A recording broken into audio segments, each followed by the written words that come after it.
Need attention. এদিকে বাপ, এক নম্বর হলো কথা। কি বললাম? কথা, কাজ, অন্তর।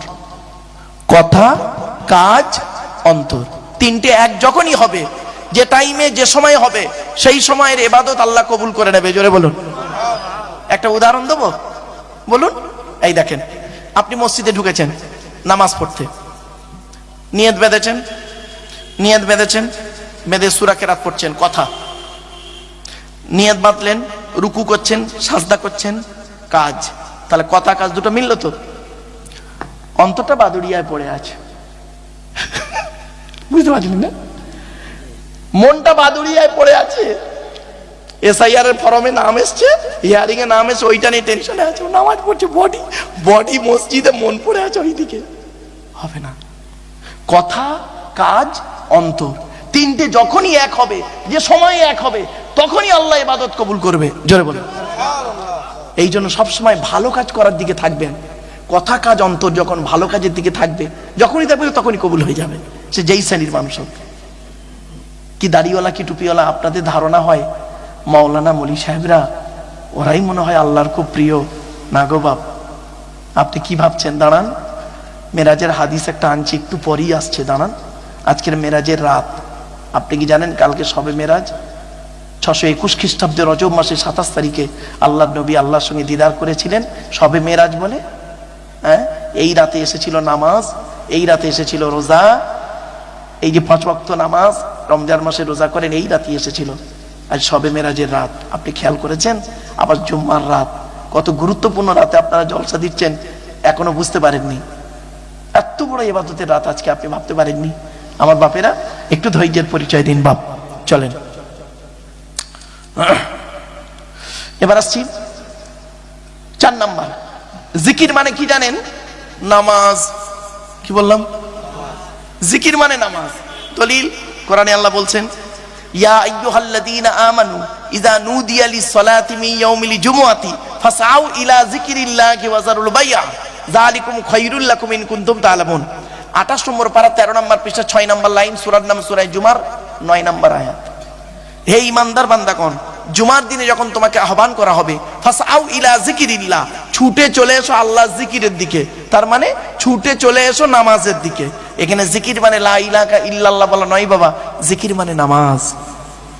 এজন্য একটা শব্দ বিভিন্ন অর্থ দিচ্ছে, দেখুন কি ভাবছেন।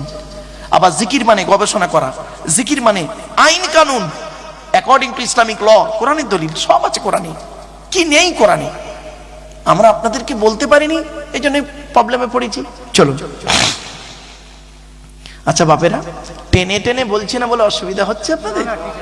টেনে, আচ্ছা একটু দাঁড়ান, মালটা গরম হয়ে যাক, টেনে টুনে দিচ্ছি বাবা একটু, কারণ অনেক সময় টান না দিলে বললো বেকার, খুব কষ্ট হয়। চলে আমার বাপেরা, এবার আসছি কালেমায়ে তয়্যিবা পড়লাম, কেন পড়লাম? এবার হাদিস দুই একটা শুনে নিন। আল্লাহ রাসূল বলছেন, বুখারীর হাদিস, মাসালুল লাযী ইয়াযকুরু রাব্বাহু ওয়াল্লাযী লা ইয়াযকুরু রাব্বাহু মাসালুল হাইয়্যি ওয়াল মাইয়্যিত। আল্লাহর নবী বলছেন, যে ব্যক্তি আল্লাহর জিকির করলো না আর যে ব্যক্তি আল্লাহর জিকির করলো, দুটো ব্যক্তি কোনোদিন এক হতে পারে না। যে ব্যক্তি আল্লাহর জিকির করলো না ও হলো মৃত ব্যক্তি, আর যে ব্যক্তি আল্লাহর জিকির করলো ও হলো জীবিত ব্যক্তি। শুনে নিন, কোরআনের আয়াত পড়লে শুনলে নাকি, হাদিস পাক পড়লে শুনলে নাকি, কিছু বুঝতে পারছেন?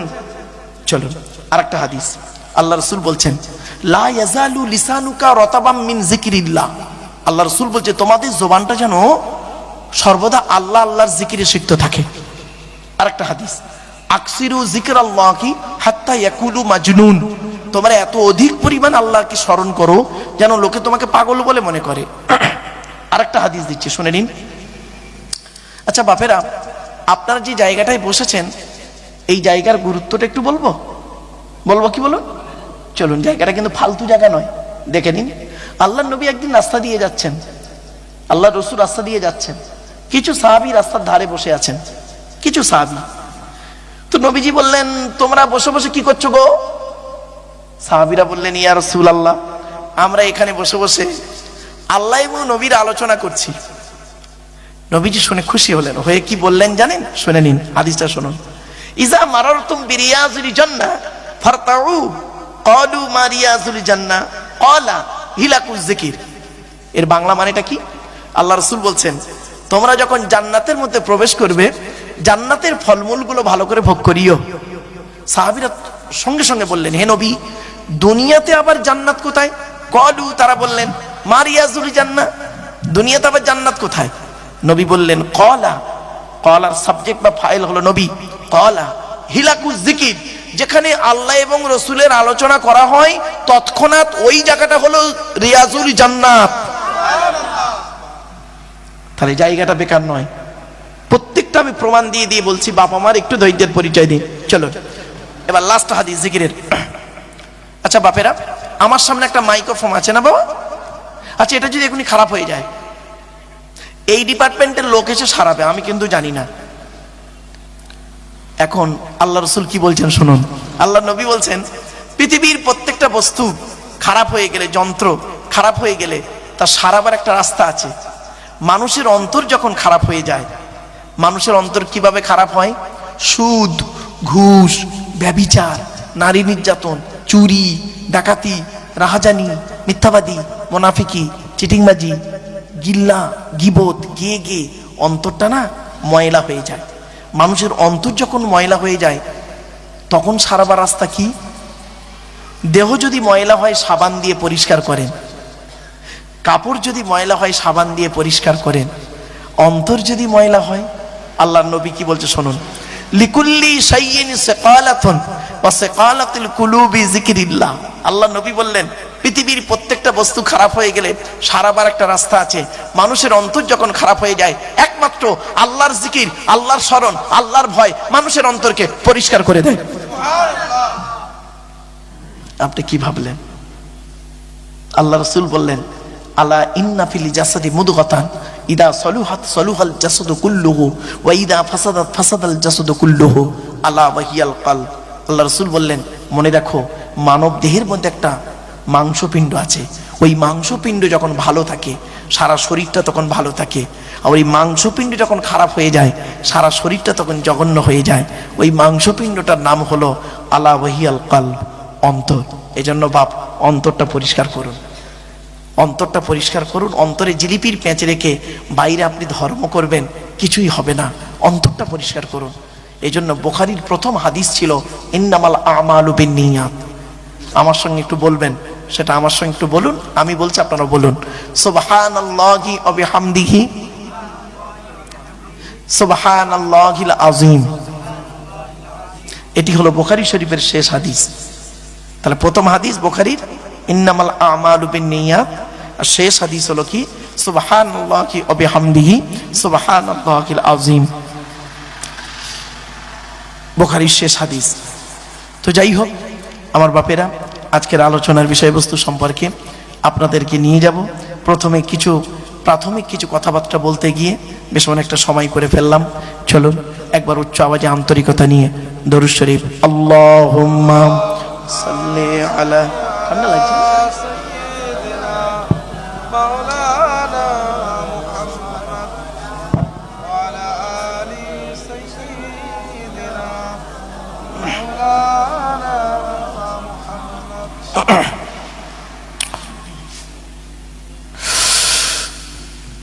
আপনারা আজকে আপনাদের কাছে আলোচনা রাখবো। সময় আছে তো নাকি? ঠিক আছে। আজকে আলোচনা রাখবো কোরআনের একটি সূরার সংক্ষিপ্ত আলোচনা। সূরাটির নামটা বলে দিচ্ছি। আজকে কিসের রাত বাপ? আচ্ছা, আরেকটা কিসের রাত? জুমার রাত। এই কোরআনে একটা সূরা আছে, সূরায়ে জুমা। সূরায়ে জুমা 28 পারায় সূরাটি আছে। তো ওই সূরায়ে জুমার সংক্ষিপ্ত আলোচনা আপনাদের কাছে রাখবো ইনশাআল্লাহ। গোটা সূরাটাই মুখস্থ আছে বাপ, তবু কোরআন শরীফ সামনে নিয়ে বসি কেন? দেখেন মুতাশাবিহাত আয়াত আছে, তো মানুষ মাত্রেই তো ভুল হতেই পারে বাবা। এজন্য কোরআন শরীফ সামনে নিয়ে বসি, যাতে করে একটু ইমানি তৃপ্তি পাওয়া যায় বাপ। চলেন আমি আপনাদের কাছে প্রথমত 5টা দিক আলোচনা রাখবো। প্রথম 5টা দিক কি কি? 1 নাম্বার, আমার হাতে যে কিতাবটি আছে কিতাবটির নাম কি বলুন? কোরআন। কার বাণী? আল্লাহর বাণী। তাহলে আল্লাহকে আমাদের জেনে নিতে হবে। দেখেছেন আলোচনা কোথায় ঢুকে গেলাম? কি আল্লাহ, তার পরিচয় কি, তাকে মানবো কেন, কি দরকার ছিল, তিনি আমাদের কি দিয়েছেন। চলুন একটা একটা করে কোরআনের ভাষায় আপনাদেরকে তুলে ধরবো। এরপরে আসছি, এই কিতাবটি যার উপরে এসেছে তার নাম কি? বল বল বল বল। হযরত মুহাম্মদ সাল্লাল্লাহু আলাইহি ওয়াসাল্লাম। হু ইজ মুহাম্মদ সাল্লাল্লাহু আলাইহি সাল্লাম? কে মুহাম্মদ সাল্লাল্লাহু আলাইহি ওয়াসাল্লাম? কেন তাকে আমরা মানব, তার পরিচয় কি, সেটাও দেব। এবার আসছি, আল্লাহর কথা এসেছে এই কিতাব, তাই তো? এই কোরআনটা কি, এর ভিতরে কি আছে, এ প্রসঙ্গে আপনাদের কাছে তুলে ধরবো। তাহলে কটা বিষয় হলো? আল্লাহ, মুহাম্মদ সাল্লাল্লাহু আলাইহি ওয়াসাল্লাম, কোরআন, 3টে এলো। এবার আসছি, তাহলে আমরা কি করতে আছি? আমরা হলাম কোরআন মোতাবেক আমলকারী, তাই তো? আমরা আমল করব, কোরআন মোতাবেক চলবো, আমরা আল্লাহর বান্দা। আমাদের সম্পর্কে কোরআন কি বলেছে একটু দেখে নেব। আমাদের সম্পর্কে কোরআন কি বলছে, ব্যাস হাদিস কি বলছে। তাহলে 4 নাম্বার বিষয় এলো। আর 5 নাম্বার বিষয় হলো, আজকে রাতটা হলো মেরাজের রাত। সবে মেরাজ সম্পর্কে সংক্ষিপ্ত আলোচনা আপনাদের কাছে রাখবো। আল্লাহ পাক তার নবীকে মেরাজ করিয়েছিলেন, তো সেই মেরাজের রাতে রাসূলুল্লাহ আজকের রাতে আল্লাহ পাক তাকে জান্নাত এবং জাহান্নাম দুটোই দেখিয়েছিলেন। জান্নাতে কি কি জিনিস দেখেছিলেন আর জাহান্নামে কি কি দেখিয়েছিলেন, সেই দিকগুলো আমি আলোকপাত করবো ইনশাআল্লাহ। তাহলে 5টা বিষয় আমরা পেয়ে গেলাম, মনে থাকবে তো? চলেন, যদি আমি ভুলে যাই বাবা, আমাকে একটু, আমি ভোলা মানুষ, আমাকে একটু স্মরণ করিয়ে দেবেন। চলুন এগিয়ে যাই। আসছি, প্রথমে আমরা আল্লাহর আলোচনা করব। আমাদের সৃষ্টিকর্তার নাম কি বলুন? জোরে বলুন। আল্লাহ। তার পরিচয় কি? কোরআন থেকে আমরা জানবো। হযরত মুহাম্মদ সাল্লাল্লাহু আলাইহি সাল্লামের কাছে একদিন ইহুদি, খ্রিস্টান, নাসারা, বিভিন্ন ধর্মের মানুষের একদিন মুহাম্মদ সাল্লাল্লাহু আলাইহি সাল্লামকে প্রশ্ন করছে, কি, হে মুহাম্মদ, তোমার আল্লাহ খায় কি? তোমার আল্লাহর স্ত্রী কয়জন? তোমার আল্লাহর ছেলে মেয়ে কয়জন? ইত্যাদি ইত্যাদি প্রশ্ন। আল্লাহর নবীর সাহাবীরা, শুনে নিন বাবা, ওদিক জানা বাপ, যা বাপ। আল্লাহর নবীর সাহাবীরা নবীকে জীবনে 17টা প্রশ্ন করেছে। কটা? কতগুলো পয়েন্ট আপনারা যারা রেকর্ডিং করছে এরা বুঝতে পারছে। আল্লাহর নবীর সাহাবীরা নবীকে জীবনে 17টা প্রশ্ন করেছে, মোটে 17টা প্রশ্ন কোরআনে আছে। নবীর সাহাবীরা নবীকে করেছেন জানার জন্য, আর বাকি প্রশ্ন করেছে অমুসলিমরা। সাহাবীরা প্রশ্ন করেছেন কটা? মাথায় রাখুন, তার মধ্যে 2-4টে প্রশ্ন আলোচনা করবো ইনশাআল্লাহ। চলুন।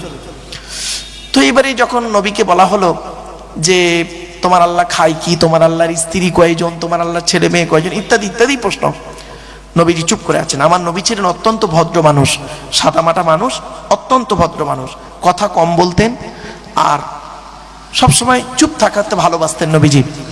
আর যখন কথা বলতেন তখন অল্প কথা বলতেন, আর ব্যাখ্যা হতো অনেক বড়। এজন্য নবীকে বলা হতো জাওয়ামিউল কালিম। কি বললাম বাবা? জাওয়ামিউল কালিম অনেকে বলা হতো, মানে অল্প কথা, ব্যাখ্যা হবে অনেক বড়। নবীর কথা ছিল এরকম। তো নবী চুপ করে আছেন। এমত অবস্থায় জিবরাইলকে আল্লাহ বললেন, জিবরাইল চলে যাও, আমার নবীকে বলো আমার পরিচয়টা ওদেরকে দিয়ে দাও। জিবরাইল এলেন, এই সূরাটা নাজিল হলো, আল্লাহর পরিচয়টা আল্লাহ নিজেই দিয়ে দিলেন। কি সূরা? আল্লাহ বললেন, জিবরাইল বললেন যাও জিবরাইল আমার রাসূলকে গিয়ে বলে দাও। জিবরাইল এলেন, আয়াত নাজিল হচ্ছে। কি বললাম? উচ্চারণটা করুন। কুল নয়, কয় হস্যউলা কুল, কয় বয় হস্যউলা কুল, দুটো কুলের মধ্যে পার্থক্য আছে গো বাবা। একটা কওয়ালা ইয়াকুলু থেকে কুল মানে বলো, আর আকালা ইয়াকুলু থেকে কুল মানে গেল বা খাও। কয় বয় হস্যউলা কুল মানে বলো, আর কয় হর্ষগুলা কুল মানে খাও হয়েছে। উচ্চারণের পার্থক্য, মানেও পার্থক্য, মারাত্মক আলোচনা। স্বামী স্ত্রী সংসার করতে গিয়ে স্বামী তার স্ত্রীকে মাঝে মাঝে ঝগড়া করতে করতে একটা ইসলামিক শব্দ বলে, আরবি শব্দ বলে ডিভোর্স দেয়। শব্দটা কি বলে বলুন তো দেখি? আরে বলুন না রে ভাই, বউ যাবে না, ভয় নেই, আমি এখানে বসে আছি।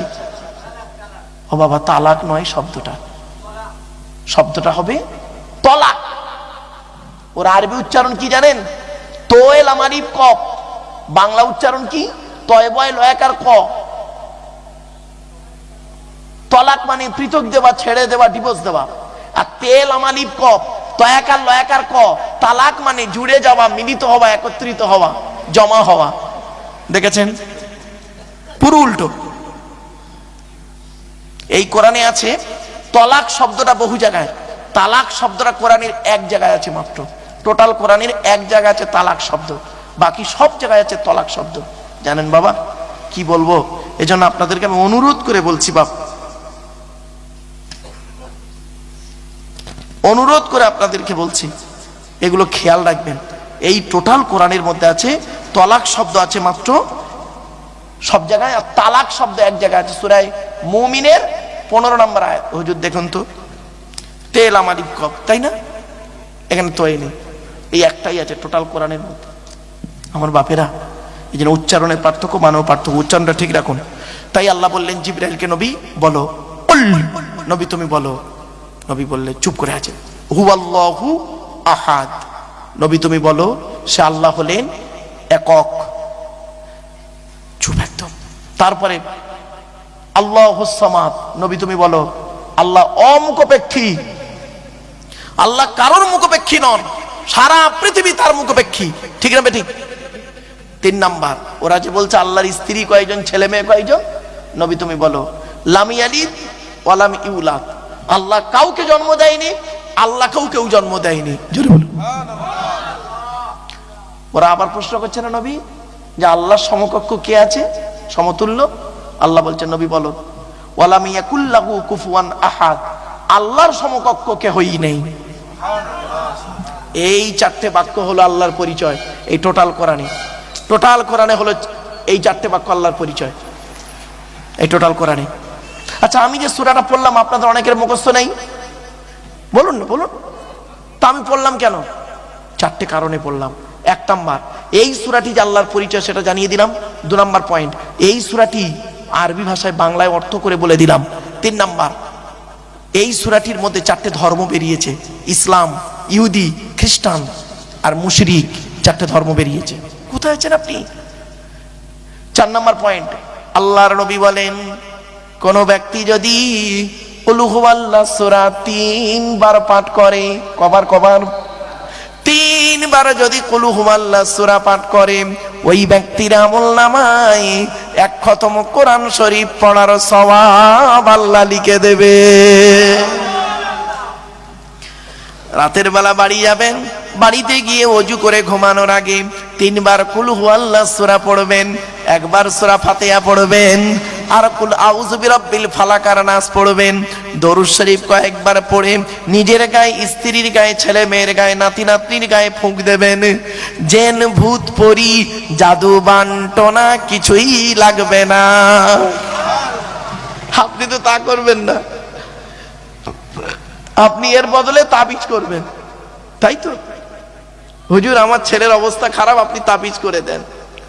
হুজুর কি করবেন? এই কটা লিখে মুড়ে দিয়ে দেবেন আপনাকে, আর কিছু দোয়া কালাম পড়ে লিখে দেবেন। কেন আপনি প্র্যাকটিক্যাল করতে পারেন না?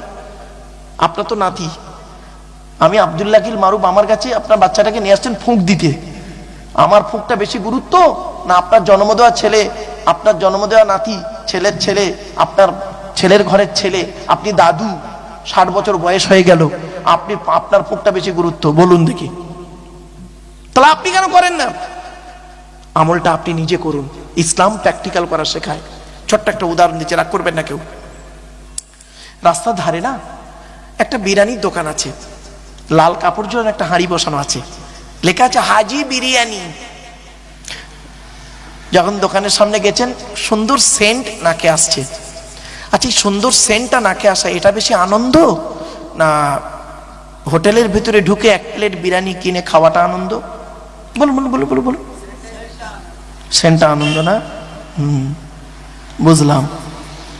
খাওয়াটা বেশি আনন্দ না সেন্ট শোকাটা আনন্দ? ও বলছে সেন্টটা আনন্দ, খাওয়াটা বেশি আনন্দ, তাই তো? তা আব্দুল্লাহিল মারুফ কোরআনের আয়াত পড়ে বাংলা মানে করছে, আপনি শুনছেন, এটা বেশি আনন্দ না আপনি নিজে কোরআন পড়ে বাংলা মানে করতে পারবেন, এটা বেশি আনন্দ?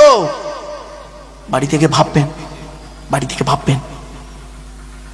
আমার কথা শুনলে হয়তো আপনাদের অনেকের কেমন কেমন লাগবে, কিন্তু না বাপ, ইসলাম এমনই ধর্ম, ইসলাম এমনই ধর্ম, প্রত্যেককেই শিক্ষা করাতে চায়, ইসলাম শেখাতে চায়, কোরআন শেখাতে চায়, কিন্তু মানুষ শিখতে চায় না, এটাই প্রবলেম। আর মুসলমানরা বর্তমানে বেশ কিছু মুসলমান সমস্যায় পড়েছে, সকলে নয়, বেশ কিছু মুসলমান সমস্যায় পড়েছে দুটো কারণে। কি জানেন? এক নাম্বার হলো না জেনে, আর দু নাম্বার হলো ভুল জেনে। কি বললাম কি বললাম? না জেনে আর ভুল জেনে।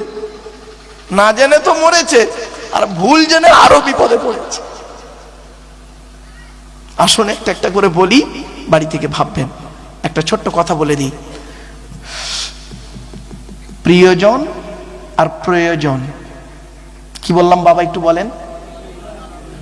প্রিয়জন আর প্রয়োজন। সেদিন আমি MA সেকেন্ড ইয়ার স্টুডেন্টদেরকে পড়াতে পড়াতে এই কথাগুলো বলছিলাম যে প্রিয়জন আর প্রয়োজন।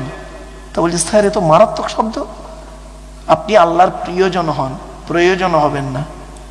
বিপদে পড়েছেন, আল্লাহকে ডাকছেন, আল্লাহ আমার বইয়ের পেটে বাচ্চা অসুস্থ, তুমি বাঁচাও, তুমি যদি বাঁচিয়ে দাও তাহলে আমি নামাজ কোনোদিন ছাড়বো না, আর হরদম মসজিদে দান করব। ফেরেশতারা বলছে আল্লাহ, আল্লাহ আদমের সন্তান এত তাড়াতাড়ি ভালো হয় আমাদের জানা ছিল না। আল্লাহ বলছে চিটিং বাজি রে, দেবে না, কিচ্ছু দেবে না, যেই ভালো করে দেবো ও আমাকে অস্বীকার করবে। ঠিক না বেঠিক? এটা কোরআনের দলিল দেবো, দেবো কি বলুন না? কোরআন বলছে, আমি বলিনি। ফাইদা রাকিবু ফিল ফুলকি দা'াবুল্লাহ মুখলিসিনা লাহুদ্দিন ফালাম্মা নাজ্জাহুম ইলাল বাররি ইযা হুম ইউশরিকুন। 21 নম্বর পারা 3 নম্বর পৃষ্ঠা 3 নম্বর লাইন, সূরার নাম সূরা আনকাবুতের মধ্যে আল্লাহ পাক বলে দিলেন, ইয়া আদমের সন্তানেরা এমন, এরা যখন নৌকায় করে নদী পার হতে যায়, নদীর মাঝখানে যখন নৌকোটা একবার টলমল করে, ওরা তখন প্রত্যেকেই মরণের ভয়ে আল্লাহ আল্লাহ বলে চিৎকার করে। আল্লাহ বলে আমার নাম রহমান, আমার নাম রহিম। ওদের কান্না সহ্য করতে পারি না। ফেরেশতার মাধ্যমে যখন ফালাম্মা নাজ্জাহুম ইলাল বাররি, ফেরেশতার মাধ্যমে যখন ওদের ডাঙায় তুলে দিই, ওরা এত বড় মুনাফিক বদমাইশ, যেই ডাঙায় উঠে গেল ইযা হুম ইউশরিকুন, আমার সঙ্গে শিরক করে আর বলে মাঝি ভালো ছিল বলে বেঁচে গেছি, নইলে মরে যেতুন সব। ঠিক না বেটি? এই জন্য আল্লাহর প্রিয়জন হন, প্রয়োজন হবেন না। কিছু বুঝতে পারছেন আমার ওয়াজ? প্রিয়জন আর প্রয়োজন। আল্লাহর যারাই প্রিয়জন হয়ে যায় তারা আল্লাহর ওলি হয়ে গেছে। জোরে বলুন সুবহানাল্লাহ। আপনিও হন না। আপনার মনে হচ্ছে না আমি দাড়ি চেঁচে ফেলেছি, আমার মাথায় টুপি নেই, প্রিয়জন হব কি করে? না, আপনি ঠিক অন্তরটা ঠিক রাখুন, ডাকার মতো ডাকুন, 3টে জিনিসকে এক জায়গায় করে ফেলুন, কথা কাজ অন্তর করুন না, দেখবেন পাবেন। আরেকটা দলিল দিচ্ছি, ফাইদা মাসালে ইনসানা দুররু দাআনা লিযামবিহি আও কাইদান আও কাইমা ফালাম্মা কাশাফনা আনহু দুররাহু মাররা কাআল্লাম ইয়াদউনা ইলা দুররিম মাসসা। 11 নম্বর পারা 7 নম্বর পৃষ্ঠা 10 নম্বর লাইন, সূরার নাম সূরা ইউনূসের 12 নম্বর আয়াত। এ মানব জাতির যখন কোনো বিপদ আপদ ও দাঁড়িয়ে বসে শুয়ে, কটা ভাষা বললাম, দাঁড়িয়ে বসে শুয়ে কাকুতি মিনতি করে আমার কাছে কান্নাকাটা করে, আর যেই ওর বিপদ থেকে উদ্ধার করে দিই, এমন ভাবে বাজারে বুক ফুলিয়ে চলে, ওর যেন কোনো বিপদই হয়নি। ঠিক না বেটি? এই জন্য আল্লাহর প্রিয়জন হন, প্রয়োজন হবেন না। একটা শব্দ বললাম, আর একটা শব্দ বলে দিচ্ছি, ভালোবাসা, ভালো লাগা দুটো এক নয়। আমার ভাষা বুঝতে পারছেন বাপেরা? ভালোবাসা আর ভালো লাগা, আপনি ভালোবাসুন, ভালো লাগাবেন না। আরে ভালো লাগার কোন স্থায়িত্ব থাকে না। এই লোকটাকে আজ ভালো লেগেছে, এখন দুদিন পরে নাও ভালো লাগতে পারে। ভালোবাসাটা ওটা হয় না, ওটা চিরস্থায়ী। ভালোবাসা, ভালো লাগা একটা শব্দ বললাম, আর একটা শব্দ কি বললাম? প্রিয়জন আর প্রয়োজন। আর একটা শব্দ বলছি, 3 নম্বর শব্দ আর একটা বলছি, আবেগ আর বিবেক। আবেগ আর বিবেক। ইসলাম আবেগের ধর্ম নয়, ইসলাম বিবেকের ধর্ম। আবেগ নিয়ে চলবেন না, আবেগ নিয়ে চলবেন না, আবেগটাকে ত্যাগ করুন, বিবেক নিয়ে চলুন। কথাটা মাথায় রাখুন। আবেগে এমন কিছু করবেন না যেটা আল্লাহ এবং নবী পছন্দ করেন না। ছোট্ট একটা উদাহরণ আপনাদের দিচ্ছি, মনে পড়েছে তাই বলছি। কদিন আগে আমি এই ডিসেম্বরে 25 সালের ডিসেম্বরে মুম্বাইতে গেছিলাম জলসা করতে। তো একজন কলেজের প্রফেসর, অমুসলিম, হিস্ট্রি প্রফেসর, খুব শিক্ষিত মানুষ উনি। দেখলাম ব্রাহ্মণ ঘরের সন্তান, কোরআন খুব পড়েন যা বুঝলাম। উনি আমাকে বলছেন, আমি আপনার একজন খুব ভক্ত, আমি আপনার লেকচার কন্টিনিউ শুনি, প্রতিদিন লেকচার শুনে আমি ঘুমাই, আমি এবং আমার ওয়াইফ দুজনেই। তা থ্যাংক ইউ। বলছেন, একটা জিনিস জানার জন্য আপনার কাছে আমি এসেছি, একটু দয়া করে আমাকে একটু যদি বলেন আমি খুব খুশি হই। কলকাতায় আমার বাড়ি। বাহ, কি শুনলে চমকে যাবেন। দেখুন, বলছেন যে মদ খাওয়া কি হারাম, সুদ খাওয়া, ঘুষ খাওয়া, জেনা করা, শুকরের মাংস খাওয়া। তা আপনার মতো আমি উত্তর দিইনি, চুপ করেছিলাম। আপনারা তো হারাম হারাম করলেন, আমি চুপ করেছিলাম। তারপরে লাস্টে আমি বলছি, মদ খাওয়া হারাম মুসলিমদের জন্য, কোরআন মোতাবেক মুসলিমদের জন্য মদ খাওয়া হারাম। উনি বলছেন যে কোরআনে পড়লাম যে মোমেনদেরকে বলছে যারা আল্লাহ এবং নবীকে বিশ্বাস করে তাদের জন্য মদ খাওয়া হারাম, সুদ খাওয়া হারাম, বিয়ের পণ নেওয়া হারাম, মানে জেনা করা হারাম, শুকরের মাংস ভক্ষণ করা হারাম। তো স্যার আমি তো মুসলমান নই, তাহলে আমি যদি মদ খাই, শুকরের মাংস খাই, অথবা আমি যদি ব্যভিচার করি, কেন আল্লাহ আমাকে পরকালে শাস্তি দেবেন? আমি তো মুমিন নই, আমার কথা তো আল্লাহ কোরআনে বলেনি, আমাকে তো হালাল খেতে আল্লাহ কোরআনে বলেনি। প্রশ্নটা বুঝতে পেরেছেন?